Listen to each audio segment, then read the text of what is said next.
Good morning dear students. मैं VK Dikshit एक बार फिर आपका स्वागत करता हूं।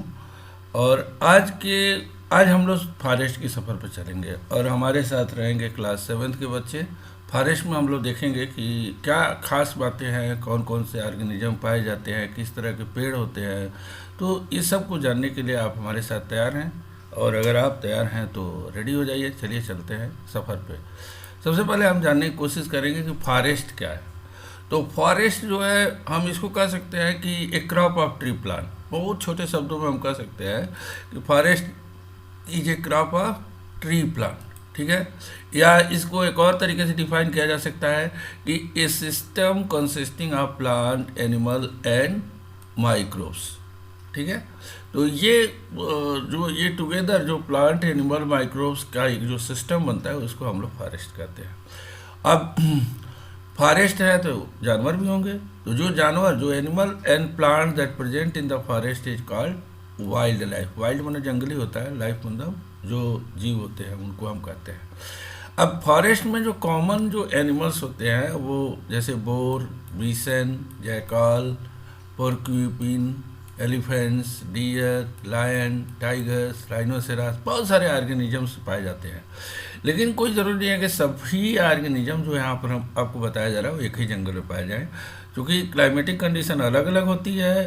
तो अलग अलग जो ऑर्गेनिज्म होते हैं, जो एनिमल्स होते हैं, वो अलग अलग फॉरेस्ट में पाए जाते हैं। ठीक है, कॉमन प्लांट की अगर बात किया जाए तो शीशम, साल, टीक, नीम, प्लास, फीग, आंवला, बम्बू, कचनार, एक पाइन भी होता है जो फॉरेस्ट के ऊपर सबसे ज़्यादा पाया जाता है। पाइन ट्री और देवदार, उनके फॉरेस्ट जंगलों, उनके जो जंगल होते हैं, फॉरेस्ट होते हैं, वो माउंटेन्स पे पाए जाते हैं, हाई एटीट्यूड पे पाए जाते हैं, जहाँ बहुत ज़्यादा जो है हाइट होती है वहाँ पर ये पाए जाते हैं। फॉरेस्ट क्यों इम्पोर्टेंट है हमारे लिए, इसके ऊपर अगर हम देखें तो it help in the rainfall, it check the soil पे इरोजन, जो सरफेस जो फर्टाइल सॉइल होता है वो लॉस होता है वाटर के रनिंग से, तो उसको ये प्लांट रोकते हैं। It gives raw material for various industry like paper है, लाख है, टिम्बर है, बीड़ी जो है, तो बहुत सारे इंडस्ट्रीज को ये रॉ मटेरियल्स भी प्रोवाइड करते हैं। और सबसे इम्पॉर्टेंट है इकोलॉजिकल बैलेंस मेंटेन करते हैं, यानी ये कार्बन डाइऑक्सीजन का बैलेंस मेंटेन करते हैं। That is very very important. And it gives also useful product like खैर, कत्था, गम, सीलिंग वैक्स, हनी, और बहुत सारे प्रोडक्ट जो है हमें फॉरेस्ट से प्राप्त होते हैं। तो ये तो कुछ इम्पोर्टेंस थे जो हमने लिख दिया है। ऐसे बहुत सारे और इम्पोर्टेंस है जिसको आप पता कर सकते हैं, जानकारी में ला सकते हैं। फॉरेस्ट इसलिए हमारे लिए काफ़ी वैल्यूएबल है। इसके बाद ये देखिए फिगर है, ये फॉरेस्ट आप देख सकते हो, ये ट्रीज है, ट्रीज के या फॉरेस्ट फ्लोर है। देखिए यहाँ पे बहुत सारे आपको प्लांट्स, लीव्स, छोटे छोटे प्लांट, लीव्स, वाटर ये फॉरेस्ट, डेंस फॉरेस्ट है जिनका ऊपर का हिस्सा ये दिखाया गया है। और ये वाइल्ड लाइफ्स है जो फॉरेस्ट के अंदर पाए जाते हैं, आप इन सबको पहचान सकते हैं। ठीक है, बारहसिंघा है, ये डियर्स, ये डक, ये अबिसन, अब ये बोर, ये आप इस तरीके के कलरफुल और ब्यूटीफुल आप वाइल्ड लाइफ जो है फॉरेस्ट के अंदर देख सकते हैं। ये कुछ वाइल्ड लाइफ का एक और फिगर है, आप देख सकते हो, टाइगर है, ये डियर्स हैं, एलिफेंट हैं, ये तमाम जो है फॉरेस्ट के अंदर आपको वाइल्ड लाइफ दिखेंगे। और इन्हीं को देखने के लिए लोग जाते हैं जंगलों में। तो they are also provide recreation for us. Crown या कैनोपी, आप अगर देखिए जो कोई प्लांट, कोई ट्री होता है तो उसकी जो ब्रांचेज होती है वो एक जगह से निकलती हैं। जैसे ये मेन ट्री है, इससे ब्रांचेज निकलती है and they form the different shapes. तो यही जो है, जो branchy part of the tree above the stem, उसको हम लोग कहते हैं क्राउन। ठीक है, और कैनोपी क्या होती है? कैनोपी जैसे अगर आप प्लांट को देखिए तो कुछ आपको ऐसे अपीयरेंस मिलेगा, किसी का कोनिकल अपीयरेंस मिलेगा, किसी को राउंड अपीयरेंस मिलेगा, किसी का स्कैटर्ड अपीयरेंस मिलेगा। तो ये कैनोपी होती है। कैनोपी क्या होती है? Canopy is the appearance of branches of tree which look like a roof over the other plants. मतलब वो रूफ जो बनता है ना, जो प्लांट का जो अपर पोर्शन जो एक शेप बनाता है, उसको हम लोग कैनोपी कहते हैं। और फॉरेस्ट में जो है डिफरेंट शेप्स के और साइज के जो है कैनोपीज होती हैं and they form different layers. तो ऐसे हॉरिजॉन्टल लेयर्स को हम लोग स्ट्रेटिफिकेशन कहते हैं। जैसे बड़े ट्री हैं वो अपर लेयर बना दिए, ये बड़े ट्री हो गए। उनसे जो मिडिल वाले हैं वो बीच वाले लेयर बना दिए, और उससे जो सबसे नीचे वाले जो लेयर है अंडर लेयर जो बना दिए। तो देखिए 3 लेयर बन गई। अब ये जो 3 लेयर बनी इनको हम लोग स्ट्रेटिफिकेशन कहते हैं, ठीक है। जो स्मॉल ट्री हैं वो अंडर स्टोरेज लेयर बनाते हैं, सबसे लोअर लेयर बनाते हैं, और जो लार्ज ट्री हैं, जो लॉन्ग ट्री हैं, दे form the top layer, top canopy बनाते हैं। तो ये समझ में आ गया होगा। अब आगे चलते हैं। देखिए ये कैनोपी का स्ट्रक्चर देखिए, यहाँ पर कैनोपी क्या है, कॉनिकल है, जो है यहाँ पर सिलेंड्रिकल है, यहाँ पर थोड़ा सा स्कैटर्ड है यार, ऑलमोस्ट राउंडेड, ऐसे मतलब आपको कैनोपी है। और इन्हीं कैनोपी को जब ऊपर से हम देखते हैं, अलग अलग कलर के जो प्लांट के जो लीव्स होते हैं वो एक ब्यूटीफुल अपीयरेंस देते हैं। तो ये एक इंटीग्रेटेड फार्म ऑफ कैनोपी यहाँ पर फॉरेस्ट का दिखाया गया है। आप इसको नीचे समझ सकते हैं, जो है कि कैनोपी में इमर्जेंट ट्री जो सबसे ऊपर की तरफ जो निकल जाते हैं, टॉप, ये ऊपर की तरफ जो निकल गए, इन्होंने जो है क्या बना दिया, टॉप कैनोपी बना दिया। ये इमर्जेंट ट्री होते हैं। इसके बाद ये कैनोपी है कि आपको बनी, यहाँ पर देखिए सब कैनोपी, बीच वाला पोर्शन है सब कैनोपी। जो लोअर पोर्शन है उसको अंडर स्टोरी कहा गया, और उसके नीचे जो सरफेस होता है वहाँ पर आप देखेंगे कि श्रब होते हैं, फॉरेस्ट होते हैं। तो फॉरेस्ट फ्लोर पर लीव्स और बहुत सारे छोटे छोटे पौधे आपको मिलते हैं, और सबसे नीचे सॉइल होता है। तो ये जो है क्या है, स्ट्रेटिफिकेशन है, और अलग अलग कैनोपी को यहाँ पर दिखाया गया है, ठीक है। तो यहाँ पर कुछ वर्ड आए हैं जिसको मैं एक्सप्लेन करना चाहूँगा। सबसे पहले श्रब। देखिए प्लांट को 3 कैटेगरी में बांटा गया हाइट के आधार पर। अगर 1 मीटर हाइट है, कोई प्लांट 1 मीटर हाइट का है, इससे ज़्यादा नहीं है, तो उसको हम हर्ब की कैटेगरी में रखेंगे। किसके अंदर रखेंगे, हर्ब की कैटेगरी में। अगर उनकी हाइट 5 मीटर तक है, यानी 1 मीटर से ज़्यादा है, 5 मीटर है, इनके स्टेम स्ट्रांग है, तो उनको श्रब में रखेंगे, ठीक है, श्रब में। और अगर हाइट 5 मीटर से ज़्यादा है, स्ट्रांग है, तो उनको हम ट्री के अंदर रखते हैं। तो ये 3 कैटेगरीज ऑफ प्लांट्स है हाइट के बेस पे, ठीक है, ओके। इसके बाद से डिफॉरेस्टेशन। अब प्रॉब्लम क्या है फॉरेस्ट में, फॉरेस्ट के बारे में बताने का प्रॉब्लम है कि इतनी सारी चीज़ें आपने वाइल्ड लाइफ सब बातें देखी, लेकिन हमारी जो activity it is a human activity. Deforestation it is a human activity और डिस्ट्रॉइंग एक्टिविटी है। हम अपने पर्पज़ के लिए, एग्रीकल्चरल लैंड के लिए, बिल्डिंग के लिए, रोड के लिए, डैम के लिए फॉरेस्ट को कट करते हैं, और forest cover day by day क्या हो रहा है, रिड्यूस हो रहा है। तो फॉरेस्ट डिफॉरेस्टेशन क्या है, डिफॉरेस्टेशन क्या है, क्लियरिंग ऑफ फॉरेस्ट। हम फॉरेस्ट को कट कर देते हैं, और जो फॉरेस्ट के अंदर जो ट्रीज होते हैं वो एग्रीकल्चर के लिए, चाहे अदर पर्पजेज के लिए, जैसे डैम कंस्ट्रक्शन है, रोड कंस्ट्रक्शन है, इंडस्ट्रीज इस्टेब्लिशमेंट है, उसके लिए हम फॉरेस्ट को कट करते हैं। तो cutting and clearing of forest is called deforestation. D का मतलब होता है कट, डी मतलब डिटैच, अलग कर देना, और फॉरेस्ट यानी फॉरेस्ट को अर्थ से डिटैच कर देना डिफॉरेस्टेशन होता है। अब डिफॉरेस्टेशन क्यों करते हैं, कुछ हमारी आवश्यकताएं हैं, जैसे एग्रीकल्चरल एक्सपेंशन, पॉपुलेशन बढ़ रहा है, खेती के लिए लोग जो है फॉरेस्ट को कट करते हैं। लाइव स्टॉक ग्रेजिंग, जानवरों को चारागाह बनाने के लिए, चारा देने के लिए चारागाह बनाए जाते हैं, तो वो भी फॉरेस्ट को कट करके बनाए जाते हैं। बहुत सारे ह्यूमन इंफ्रास्ट्रक्चर्स एक्सपेंशन है, जैसे road, dam, building, industry etcetera के लिए भी फॉरेस्ट को कट किया जाता है। ओवर पॉपुलेशन, सबसे बड़ा कारण है ओवर पॉपुलेशन। ओवर पॉपुलेशन के कारण हमारी डिमांड बढ़ती है, और हम अपने डिमांड को फुलफिल करने के लिए क्या करते हैं, फॉरेस्ट को कट करते हैं। फॉर इंडस्ट्रीज बताया, इंडस्ट्रीज, पेपर इंडस्ट्रीज है, टिम्बर इंडस्ट्रीज है, लाख इंडस्ट्रीज है, बहुत सारी इंडस्ट्रीज है जिसके लिए हम फॉरेस्ट को यूज करते हैं। उनके लिए खासतौर से टिम्बर इंडस्ट्रीज, पेपर इंडस्ट्रीज के लिए जो है फॉरेस्ट को, स्पेसिफिक प्लांट्स को कट किया जाता है। इमारती लकड़ी बनानी है, जैसे बेड बनाना है, टेबल बनाना है, चेयर बनाना है, इसके लिए भी फॉरेस्ट को कट किया जाता है। तो ये डिफॉरेस्टेशन के कार्य है।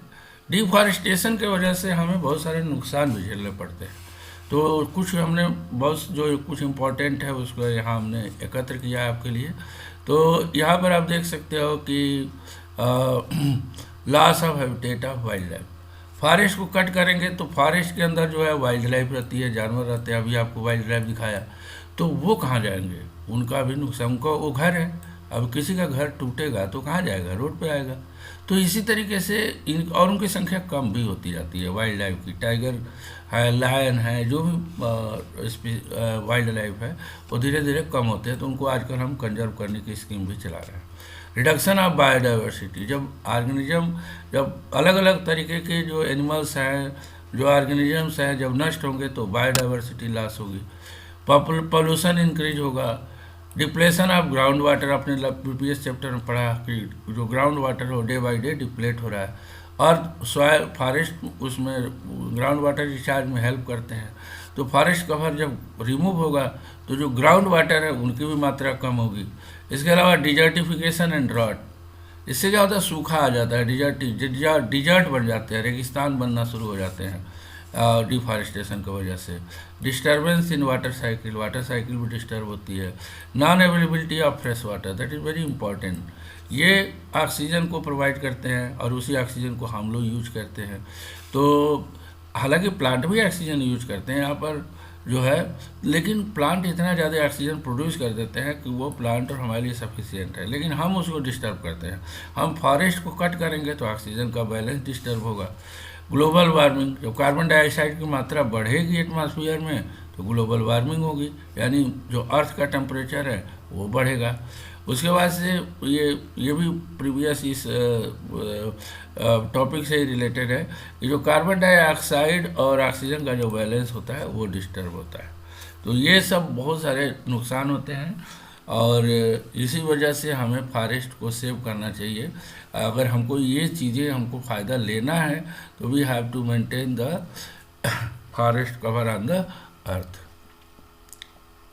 फूड चेन, अब इसमें एक चीज़ होता है कि बहुत से जो फॉरेस्ट है इसके अंदर बहुत सारे ऑर्गेनिज्म रहते हैं और वो एक दूसरे के ऊपर डिपेंड रहते हैं। सबसे इम्पॉर्टेंट चीज़ ये होता है कि कोई भी एनिमल हो जो कार्निवोरस होते हैं वो हर्बीवोरस के ऊपर डिपेंड करते हैं, हर्बीवोरस ग्रास के ऊपर डिपेंड करते हैं। अल्टीमेटली जो ग्रास है that provide food to the herbivorous as well as carnivorous. Indirectly carnivorous भी प्लांट ही ईट करते हैं अगर कहा जाए तो इनके ईटिंग प्रोसेस से एक दूसरे के ऊपर डिपेंड रहने से, एक ऑर्गेनिज्म दूसरे ऑर्गेनिज्म के ऊपर जब डिपेंड होता है तो उससे एक चेन बनती है और इस तरीके से इस चेन को हम कहते हैं फूड चेन। तो फूड चेन क्या है? Food chain a chain of organism form by the process of eating and being eaten by other.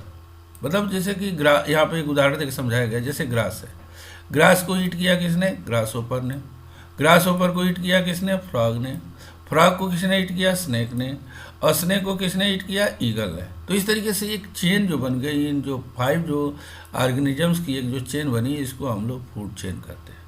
अब अगर इस फूड चेन में से किसी एक को भी डिस्टर्ब किया जाए, अगर मान लीजिए हम फ्रॉग को रिमूव कर दें, तो फ्रॉग को रिमूव करेंगे तो ग्रास होपर की संख्या बहुत ज़्यादा बढ़ जाएगी और ग्रास होपर की संख्या बढ़ेगी तो ग्रास कम हो जाएंगे क्योंकि वो ग्रास को ईट करेंगे और हो सकता है ग्रास खत्म हो जाए। इसी तरह से फ्रॉग के रिमूव करने से स्नेक जो है, जो इनको ईट करते हैं, वो मर जाएंगे और जब स्नेक नहीं रहेंगे तो ईगल को भोजन कहाँ से मिलेगा। तो कोई भी एक अगर ग्रास होपर को भी रिमूव करें तो इसी तरीके का फैक्टर्स होगा। तो ग्रास को रिमूव करें तो कोई भी एलिमेंट अगर आप फूड चेन से रिमूव करते हैं तो पूरी की पूरी फूड चेन डिस्टर्ब हो जाती है, ठीक है। और बहुत सारे ऑर्गेनिज्म जो एक दूसरे के ऊपर डिपेंड होते हैं वो डिसअपीयर हो सकते हैं। उसके बाद से अगला टॉपिक है ह्यूमस। ह्यूमस क्या होता है? ये सॉइल फर्टिलिटी को बढ़ाता है। सॉइल के अंदर जो है ये ह्यूमस ऐड होता है और सॉइल की फर्टिलिटी बढ़ती है। तो ये ह्यूमस क्या होता है? ये जैसे कि जो डेड प्लांट होते हैं उनके स्टेम हैं, लीव्स हैं, ट्विंग्स हैं, फ्रूट्स हैं या एनिमल वेस्ट है, चाहे एनिमल डेड बॉडीज है, चाहे प्लांट डेड बॉडीज है, इनको माइक्रो ऑर्गेनिज्म डिकम्पोज करते हैं और इसीलिए उन माइक्रो ऑर्गेनिज्म को हम लोग डिकम्पोजर कहते हैं। आगे हम लोग पढ़ेंगे।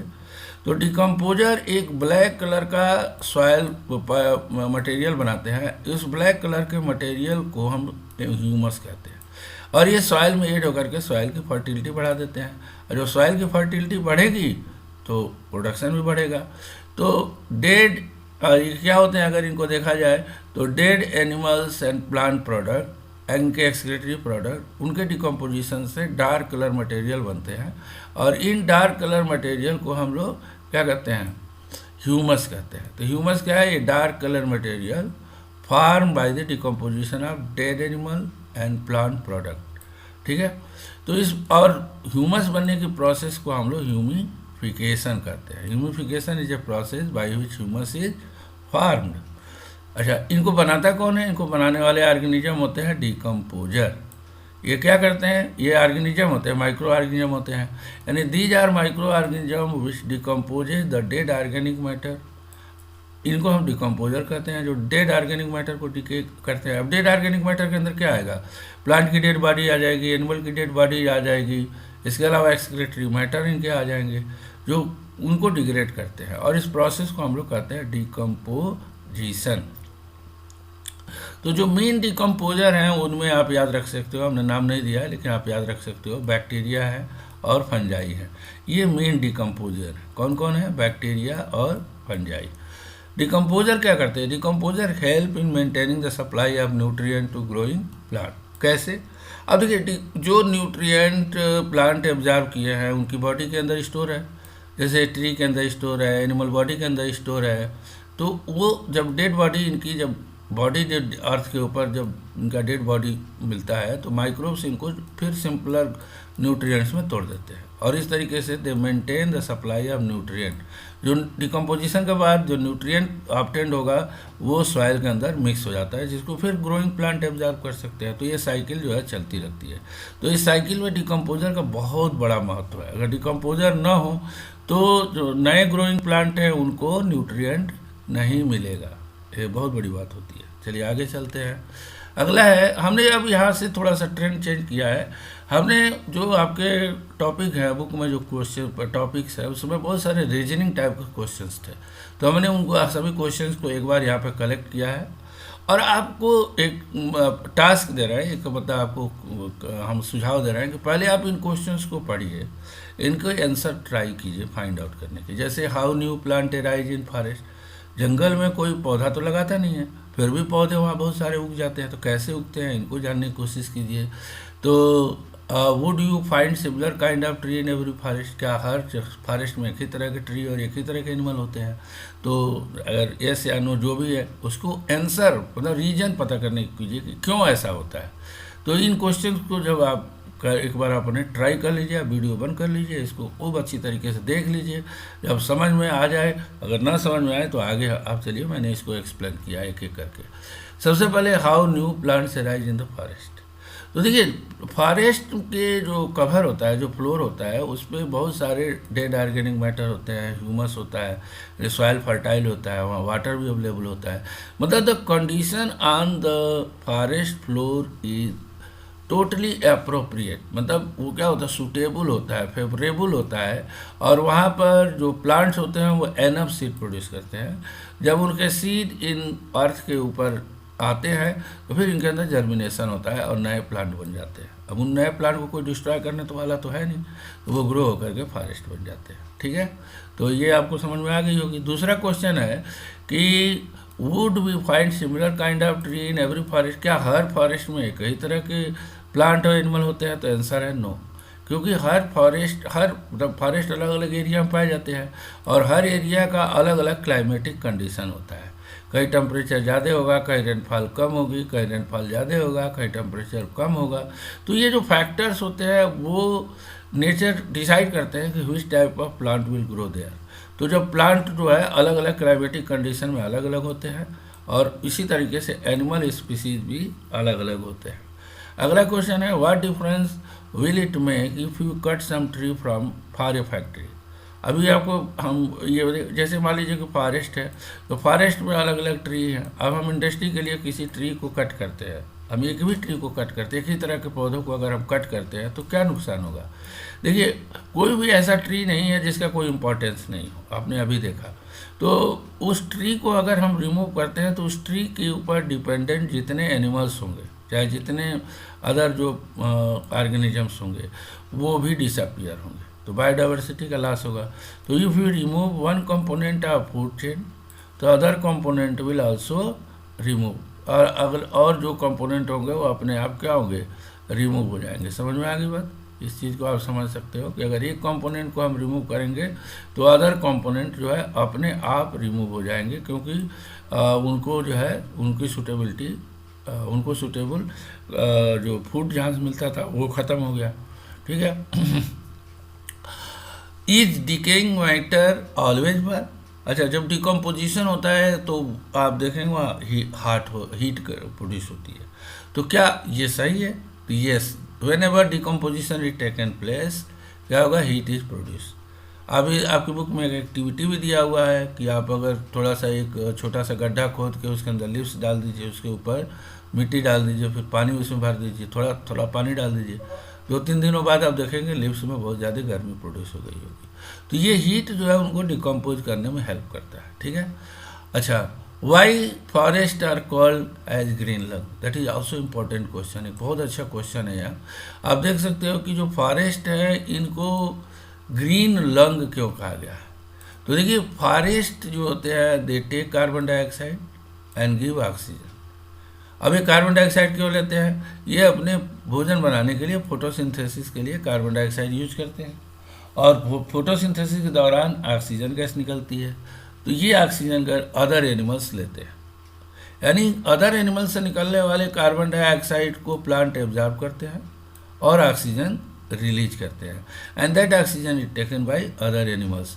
तो इस तरीके से जो है कार्बन डाइऑक्साइड और ऑक्सीजन का बैलेंस मेंटेन करने में प्लांट बहुत बड़ा, यानी फॉरेस्ट बहुत बड़ा रोल प्ले करते हैं।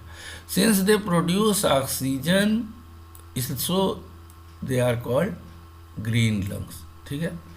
How forest affect water cycle? पिछले चैप्टर में पढ़ा था फॉरेस्ट जो है वाटर साइकिल को कैसे अफेक्ट करते हैं।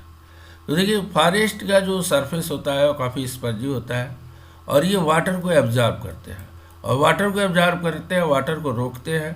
तो रिटेंशन ऑफ वाटर जो है सीपिंग ऑफ वाटर को इन्हांस करता है। तो वाटर सीप करके कहाँ जाता है? ग्राउंड वाटर बना देता है। तो they help in the recharging of ground water. एक तो ये चीज़ें हो गई। अच्छा, हम ये अगला क्वेश्चन डील कर दिए, कोई बात नहीं। वाटर साइकिल की बात करते हैं। वाटर साइकिल में देखिए क्या होता है कि जो फॉरेस्ट होते हैं वो सॉइल से वाटर को एब्जॉर्ब करते हैं, और उस वाटर को ट्रांसपिरेशन प्रोसेस के द्वारा एटमॉस्फेयर में वाटर वेपर के रूप में रिलीज कर देते हैं।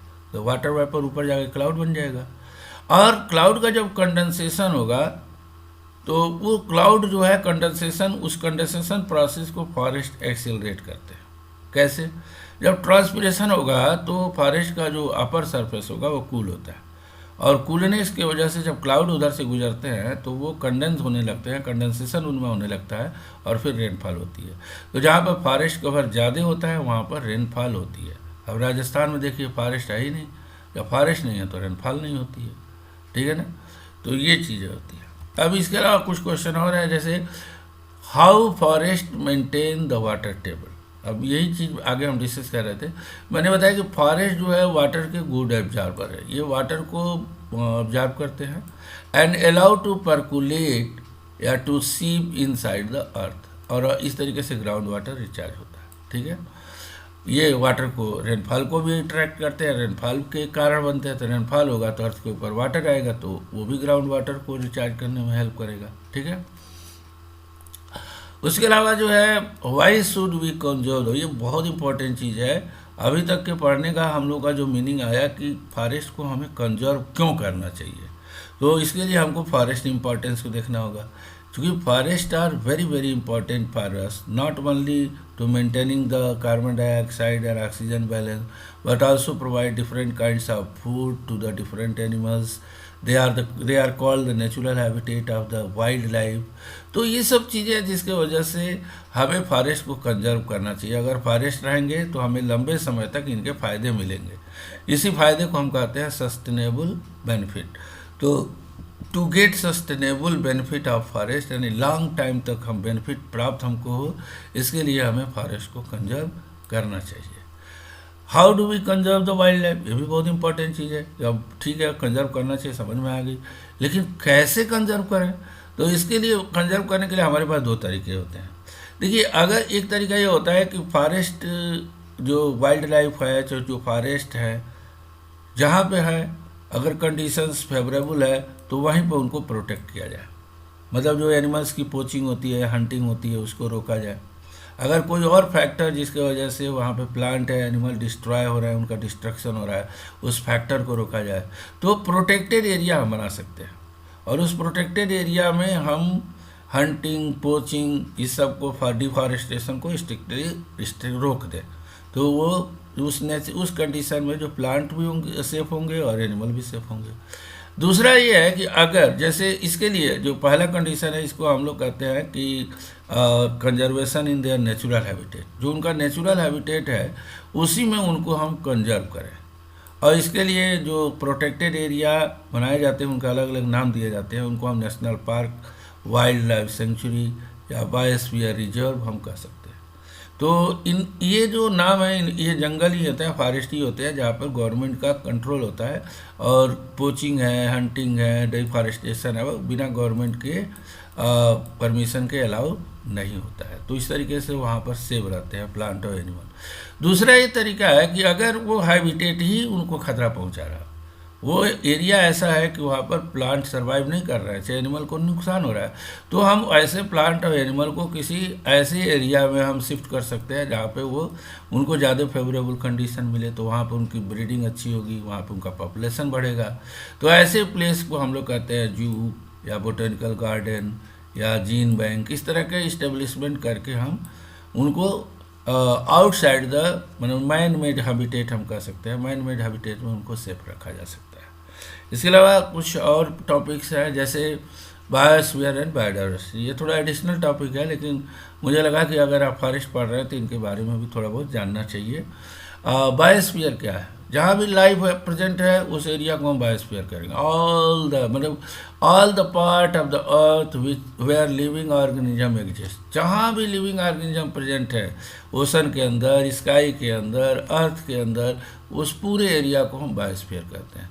यानी सम ऑफ ऑल द इकोसिस्टम्स, चाहे वो एक्वेटिक इकोसिस्टम हो, एरियल इकोसिस्टम हो, लैंड इकोसिस्टम हो, टेरेस्ट्रियल इकोसिस्टम हो, सब को मिला करके हम बायोस्फीयर कहते हैं। बायोडाइवर्सिटी क्या है? तो बायोडाइवर्सिटी मतलब variety of organism existing on earth. तो a collection of variety of organisms on earth is called biodiversity. ठीक है ना? जैसे मान लीजिए कि ये ग्रुप है और उस ग्रुप में जो है अलग अलग ड्रेस के बच्चे, कोई लाल पहना है, कोई पीला पहना है, कोई काला पहना है, कोई ब्लू पहना है, कोई वाइट पहना है, अलग अलग कलर के ड्रेस पहने वाले बच्चे अगर एक साथ हैं तो हम कहेंगे कि यहाँ डाइवर्सिटी ज़्यादा है। अब बायोडाइवर्सिटी वर्ड लुक गया तो ये ऑर्गेनिज्म यानी presence of different kinds of organism को हम बायोडाइवर्सिटी कहते हैं। ठीक है? एंडेमिक स्पीसीज, देखिए एंडेमिक क्या होता है? इंड यानी एंडेमिक स्पीसीज ऐसे होते हैं जो एक पर्टिकुलर एरिया में रिस्ट्रिक्टेड है, इनका वाइड डिस्ट्रीब्यूशन नहीं है, एक पर्टिकुलर एरिया में ये क्या है पाए जाते हैं, और अगर उस पर्टिकुलर एरिया से अगर ये ख़त्म हुए तो ये ख़त्म भी हो जाएंगे। तो ये ऐसे स्पीसीज़ को हम एंडेमिक स्पीसीज़ कहते हैं।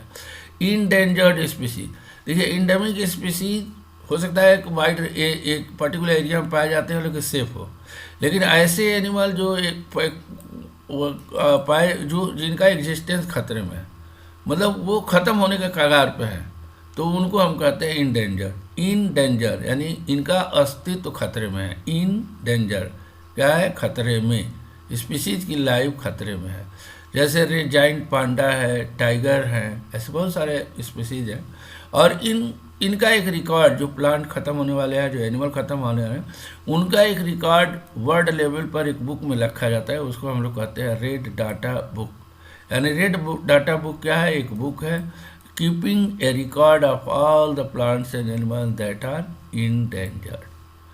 तो डियर स्टूडेंट्स, ये सब मैटर रहा आपके लिए, थोड़ा सा सब्जेक्ट से हट के भी रहा, एक नए तरीके से प्रेजेंटेशन की कोशिश की गई क्वेश्चन आंसर के द्वारा। कैसा लगा आप कमेंट करके ज़रूर बताइएगा। Thank you very much.